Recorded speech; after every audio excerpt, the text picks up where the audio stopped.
Alrighty, so let's talk about heredity.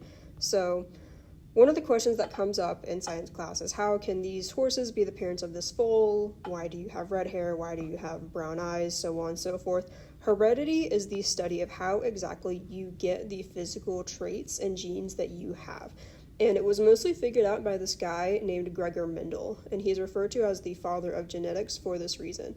So Gregor Mendel was a monk in the 1800s who was super obsessed with gardening, and he decided to spend his time breeding pea plants because he was interested in seeing how many of the offspring of the pea plants would have specific characteristics or traits. So for example, why do some pea plants have green seeds? Why do some have wrinkled? Why do some have purple flowers versus white flowers? Why are some yellow versus green?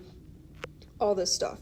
So what he did is he bred thousands and thousands of pea plants, and he would record how many of their offspring had those specific characteristics. So for example, he would breed a tall and a short pea plant, and he would count how many of those plants, baby plants, were tall versus short. Now, he did this for, again, thousands and thousands of times, and he was able eventually to figure out the ratio of how certain traits were inherited, which is why he is called the father of genetics. And heredity is the study of passing on traits from parents to offspring. So he figured all of this out with pea plants, and it later on helped us to figure out how genes and all of that stuff work. So at the time, he didn't know exactly how things were being transferred from plant to plant, but now we know it's genes, chromosomes, all that fun stuff. To recap, remember that you have 23 pairs of chromosomes, and on those chromosomes, you have genes, and genes are basically sections of chromosomes. So say, for example, that this is pair number 1 in your genome, and let's say that this little bottom section right here codes for eye color. And since you have 2 pairs of everything always, that means you have 2 little things of 2 little chromosomes that code for eye color. Now I'm oversimplifying, but this is essentially how it works. So remember that genes are located on chromosomes, and your genes determine your traits, which are the physical attributes that you have that make up your body. And again, they come in pairs because chromosomes also come in pairs. Now, there's 2 different ways that you can look at genes. There's 2 different aspects. You have your genotype, which is like the actual genetic material, and then you have your phenotype, which is the physical expression of your genes. Now, I'll talk a little bit later about how we write each of these, because there's a specific way to write out a genotype and a phenotype. But for now, just know that genotype is like the genetic material, phenotype is the physical characteristic, so like white fur, red eyes, that kind of thing. So let's talk about how exactly the pairs work. Remember, you have 2 pairs of every single chromosome, so we'll say that this is pair number 1, and let's say that the bottom of each pair codes for eye color. Now, the different aspects of the pairs are called alleles because genes come in these different forms.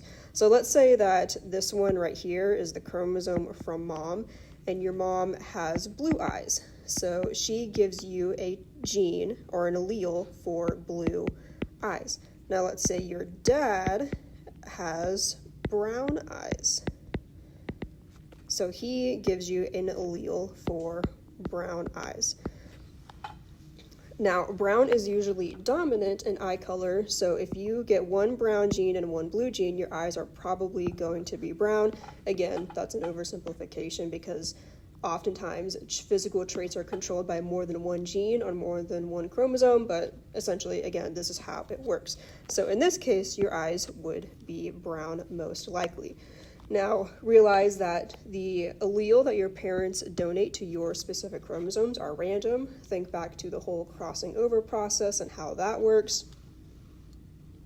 So the allele that you get is random. It is possible that your dad could have given you a blue eye gene and then your eyes would be blue instead, but because it is random, this is statistically most likely what you would happen to have. So I mentioned earlier the difference between dominant and recessive. Again, for dominant traits, you only need 1 allele. So if your dad gives you the allele for brown eyes, you'll probably have brown eyes. Blue is recessive, so meaning that if you wanted to have blue eyes, your dad would also have to give you an allele for blue eyes to show up physically in your body. So dominant only needs 1 copy, recessive needs 2 copies. And these are represented by letters. I mentioned earlier that we would figure out how to write out these things. So whenever we're talking about these letters, know that we are talking about genotype. So know that genotype equals letters. So, for example, let's say that my dad gives me an allele for brown eyes, which is dominant. Dominant traits, our alleles are represented by a capital letter, so that would be an A.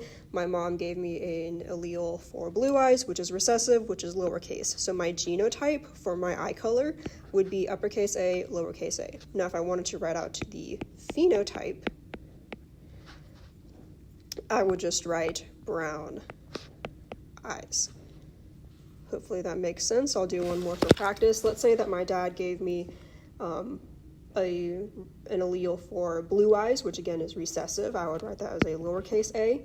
And let's say my mom gave me an allele for blue eyes again. That would be another lowercase a. Again, this is the genotype for my eye color, AA.